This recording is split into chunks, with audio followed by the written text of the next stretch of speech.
Welcome to the Team Engagement Podcast, where leaders of teams share their insights. We discuss 5 questions in about 10 minutes. And I am very excited to welcome our guest today. This is Dan Haslam, and he is the Principal Solutions Engineer with the company Reputation right here in Lehi, Utah, which is close to where I live, one city away, or maybe two. But Dan, thank you so much for taking time to join me on the podcast today. What would you like the audience to know about Reputation? Thank you, Sean. Happy to be here. Really appreciate the opportunity to be on this podcast with you.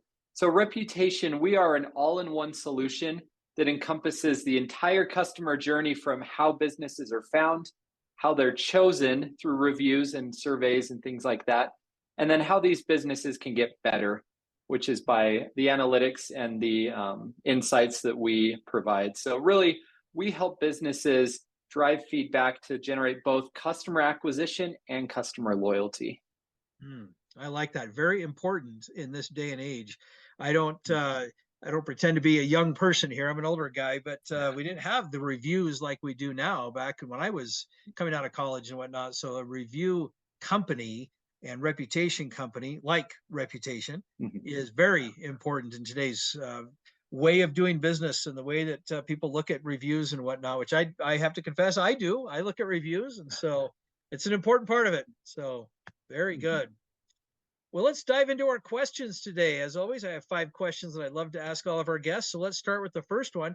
Now, Dan, I'm sure that this has never happened to you, but once in a while, there's a conflict that we have with a coworker or a boss or a subordinate.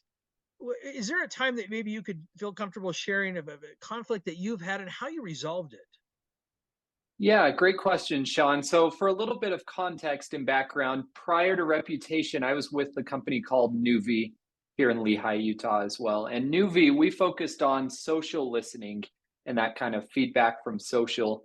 So, while I was at Nuvi, this was probably around 2018, 2019 or so, we acquired a company called Jump that was also here local in Lehi.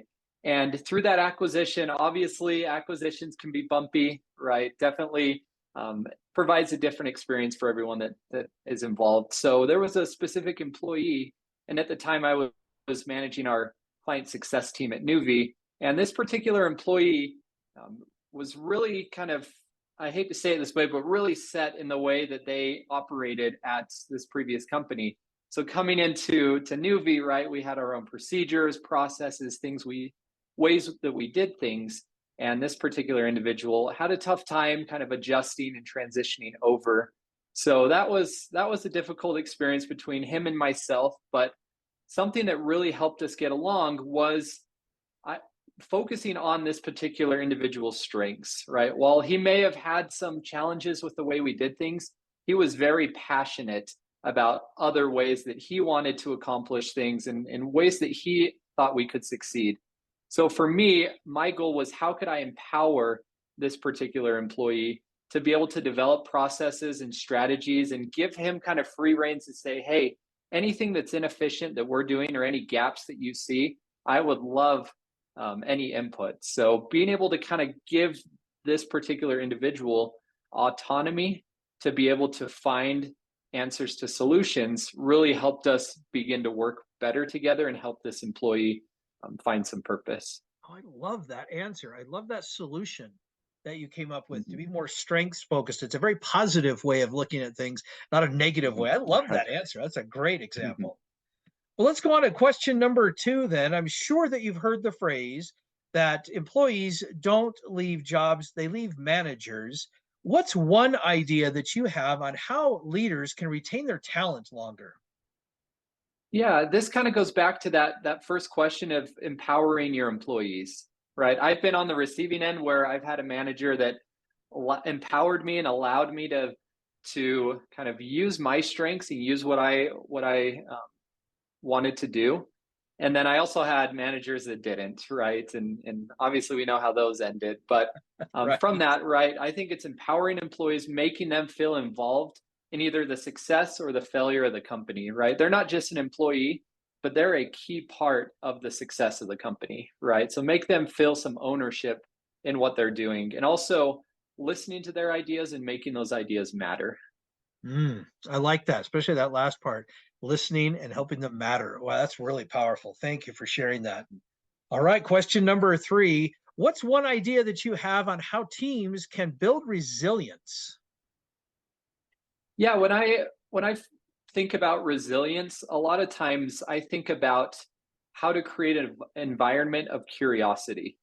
So for Mm, me, it's, hey, how do you create an environment of curiosity where people are always curious about different ways of accomplishing tasks, different ways of onboarding clients, different ways of retaining clients, right? Different ways of doing whatever role that you're given within the company, and having that curiosity to continue to ask questions, challenge ideas, challenge processes. And I think that helps build resilience, right? Resilience doesn't come from an easy path, right? It comes from, hey, sometimes we need to challenge each other and make each other better. And I think that brings resilience. I love that answer. Another great answer, because one of the philosophies that I believe strongly in is that when something goes sideways or you have a downturn or a challenge, and it could be something specific to the company or it could be something global like a pandemic, that there's going to be an opportunity to come up with those solutions that you were just talking about. And when you create that safe environment that you were just describing of curiosity and problem solving, wow, that becomes a really neat opportunity to come up with some great new ideas on how to do things differently than you've done them before, still meet the objectives of the company, and then, of course, help your people feel a little bit more safe, I guess you'd say, Mhm. in the face of uncertainty, because that's usually where that resilience becomes really important. So that's a Mhm. great answer. Love that. All right, question number 4. Is there someone that you would like to recognize that has had a positive influence in your life? Yeah, this was early on in my career. It was our VP of client success over at Newbie when I was just starting as a customer success manager. His name is Eric Lamb. And what he did is he had a real focus on innovation within our team, right? We even had a little corner of the office that was called the Innovation Station, right? Where we would go kick around ideas and be able to do that. But really, he allowed us to really get together and he said, hey, everyone is going to be critical into what we do as a company, right? They're not the ideas and weren't his ideas. They were going to be everyone's ideas and what we did. So really what he did is he encouraged that innovation, those ideas, and then also said, hey, if you have an idea, something you want to accomplish, you be the project manager of that idea. Obviously, you didn't get a new title or a new pay raise or anything like that. But as a new employee or a kind of more entry level employee, it gave myself and others the ability to say, hey, here's the project and I am owning this project, right? It gave us some experience to say, okay, I'm going to bring in a couple other of my team members. We're going to own this project. For example, if it was a new onboarding deck, right, or presentation, something like that, to where we could get together and really own a specific project.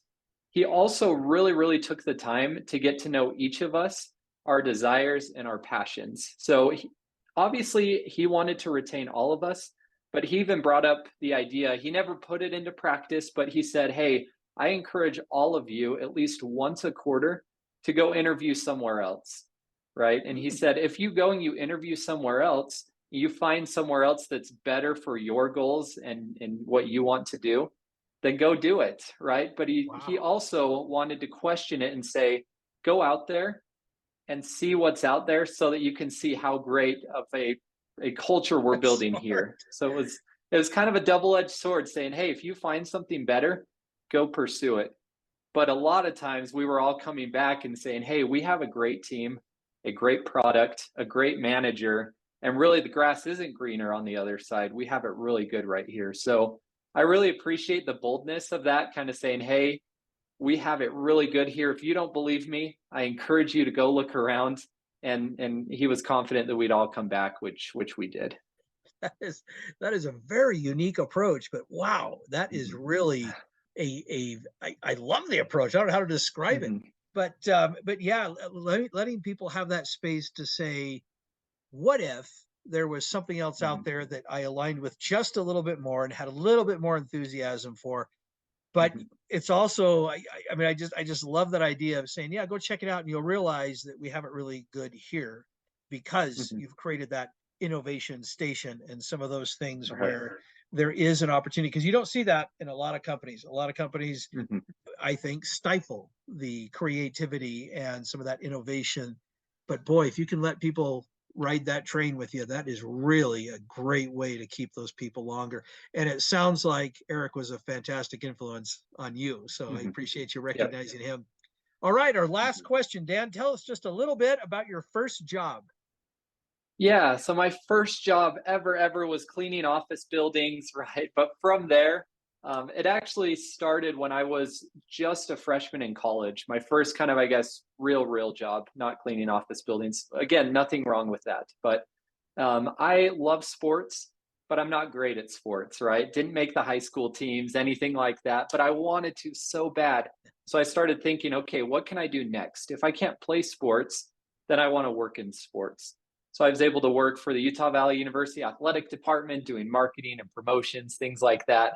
Which then, as I transferred to BYU, was able to do a lot with BYU athletics, and even got my first job out of college with Real Salt Lake, doing sponsorships and partnerships. But quickly learned that sports are on nights, weekends, and holidays, and a lot of the money that's earned goes to the players, not as much to the entry level employees. So for myself, it didn't seem like a my most interesting kind of career path. There were definitely positives, but that's what really helped me evolve over into tech and land where I am today. What an interesting journey. Starting off from, I like sports, but it doesn't seem to be quite where I'm going to spend my time. And because I'm the Mhm. same way, I love sports, but I mean, I'm an old guy now, and the body is not going to keep up like it used to when I was a teenager. So that's all Mhm. right. Oh, I love that. Thank you so much, Mhm. Dan. And thank you again for being on the podcast today. How can people find you? Yeah, great question, Sean. So LinkedIn, you can find me, Dan Haslam, on LinkedIn or on Twitter at Dan Haslam as well. Feel free to reach out. I'm happy to chat with anyone about anything and really love to connect with those around me. Fantastic. This is Sean Richards with the Team Engagement Podcast, where leaders of teams share their insights. For more ideas, we encourage you to go to teamengagementpodcast.com. And we also invite you to follow or subscribe to the podcast, whether you're listening or viewing or both. Thank you so much for being with us today. Have a great day.